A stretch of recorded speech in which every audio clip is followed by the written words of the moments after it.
Hello guys, my name's Jamie and today we're going to look at blocks to recovery.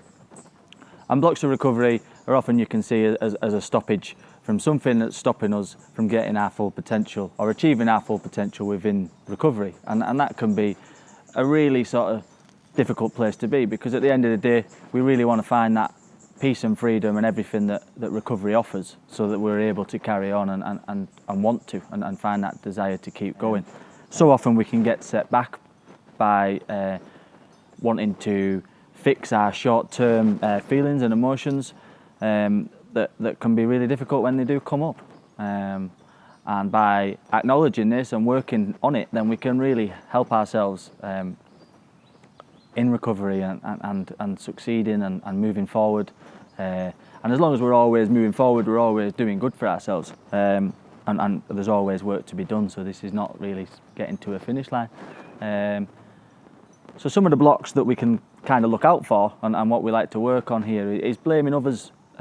Many of you have probably spent a lot of time blaming other people for your addiction or from certain aspects of life, and always feeling hard done by and just not really connecting with either your part or just not really wanting to take responsibility. So the first step out of that is just to have a look and maybe try and take ownership and see how maybe you've affected that situation, or how you did maybe play a part in all that certain situations. Because when we're always blaming others, we've never really got ownership, or we never really can find freedom in that or peace, because we're always giving our energy away, and really we have to look at ourselves. We can take responsibility, then we can do something about it.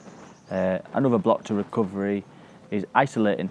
And this is the one that affects most, to be honest. By the time we come in to either rehab or just recovery in general, we have really sort of started to spend a lot of time on our own, in our own head, whether it be using, whether it be drinking, whether it be gambling.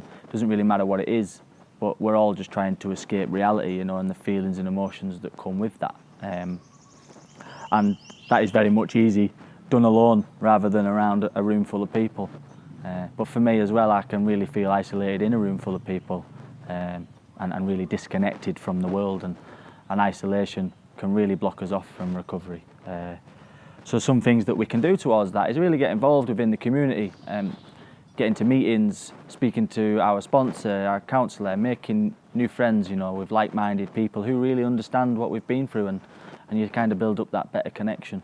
And really that we have a decision that we never really need to be alone again, you know, so isolation can really be worked on, and it will be good to do so.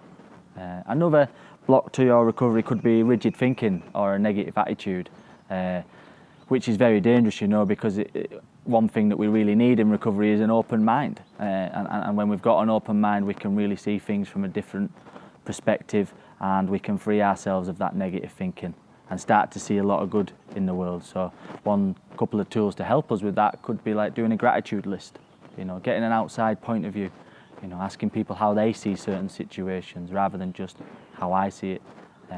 Because we've often spent a lot of our life believing that our way is right, and what we have to quickly realise is that maybe it isn't, you know, maybe there is a different way to look at things, and we can start to turn that negative thinking into positives. You know, there's always a positive out of a situation, and we can see it from a different perspective. Again, we find that much wanted freedom and peace. So I hope this has helped. There is obviously many more blocks to recovery that we can continue to work on, but my name's Jamie. Thank you for watching.